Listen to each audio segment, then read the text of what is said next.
actually better though. What happened to me? Panic Why did you attack. have panic attack?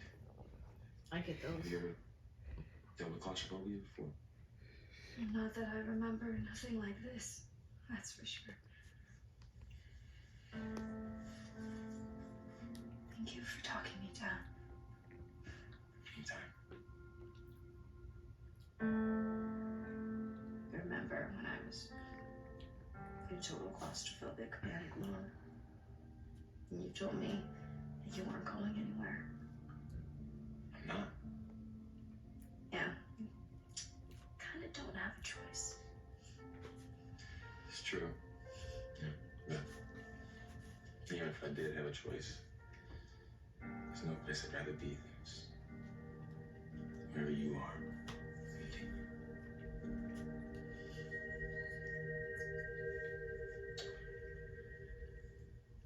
Well, Stephanie and I and Rafe, we were at the Brady pub waiting for Jada to arrive.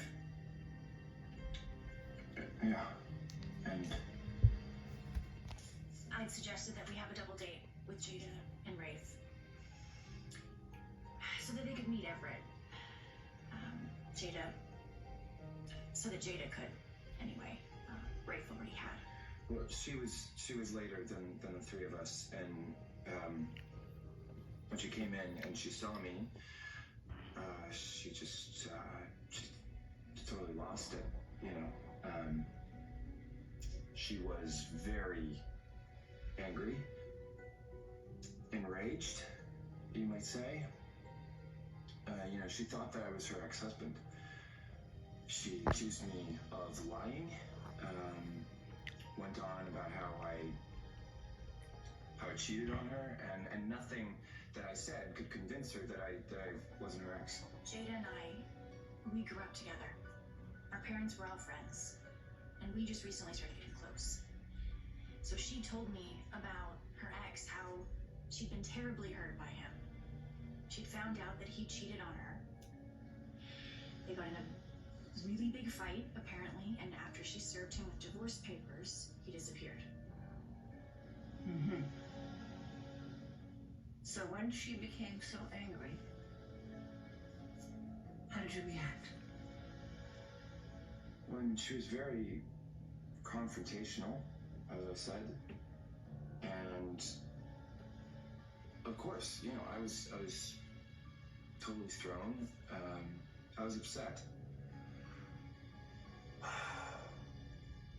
It was funny, as she was hurling these insults at me and telling me what a horrible, deceitful person I was, I couldn't help but feel sorry for her, you know?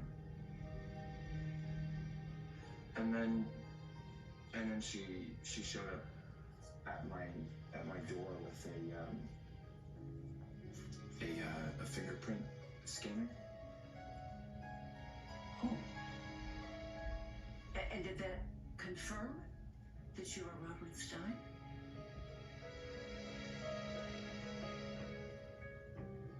I mean, I don't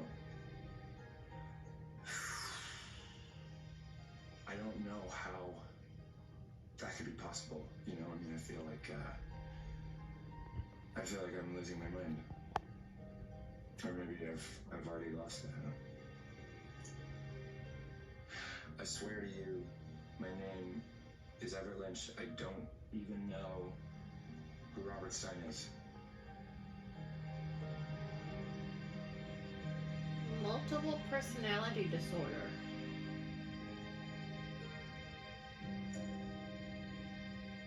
Or a con artist. Faking it the whole time. Pretending. Stephanie, you said that you and Everett were in a relationship several years ago. Yes, when we were both living in Seattle. And that ended. Why was that? Everett left one day to go to work and didn't come back. I thought he disappeared on me, ghosted me. but it turns out he was in an accident. A very serious accident, which left him in a coma. I didn't know that until a few months ago when he came to Salem and found me. So you have no memory of ever being Bobby Stein? No. Absolutely not. And I don't ever recall being married. And, the woman, I don't ever remember seeing her or meeting her. Dr. Evans, how is it possible that Everett remembers some things but not others? He remembers me and his life as Everett Lynch, but not his ex-wife. Well, that is possible in some cases. I mean, it's possible that Everett had dissociative amnesia or traumatic amnesia. Those things happen with PTSD. From the accident? Yes.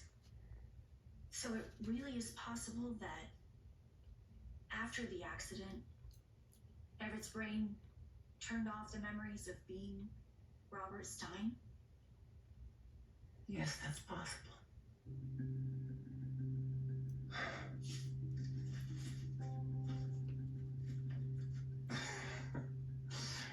I mean,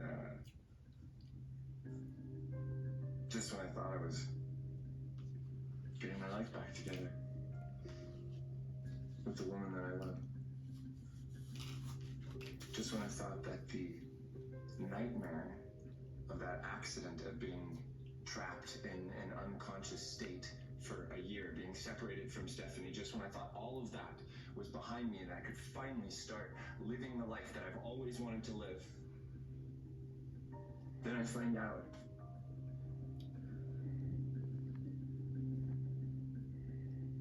Go on. I mean, is it possible? Could it be true that I'm not who I thought I was?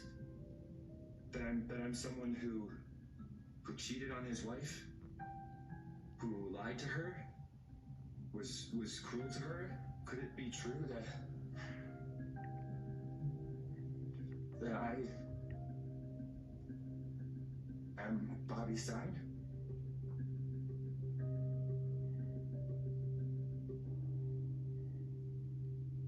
Well, it's probably pretty late. I don't think I'll be able to go to sleep. What about you? Definitely not. I guess we could swap stories from the past. What kind of stories? Anything. You know, you haven't really shared that much of your childhood with me. It's not much to tell. I mean, I was born in Hong Kong, as you know, and then I lived there for about 6 years, and then we moved to India for my father's business. What was that like? It was a tough adjustment at first. I grew to love it. I mean, you know, I was a tomboy back then, and I was pretty athletic, and I preferred hanging out with the guys. Well, you know, we can be pretty fun, nice guys. Yeah, I definitely thought so at the time. And then there was this one guy, Samir. He ended up being my best friend. When we went rock climbing, and then he taught me how to skateboard. He was an amazing skateboarder. No, I'm serious. Like, he did all sorts of tricks, like the dolphin flip and then the double kick flip. Wow, was Samir your first crush by chance? I was 9. Trip. Wow, older than you. He was older, yeah, but that was a long time ago and far away. So, now it's your turn to tell me more about your childhood. Hey, save that for another time. It's mostly kind of sad, and I think right now we should really stick to the lighthearted stuff, you know? Okay.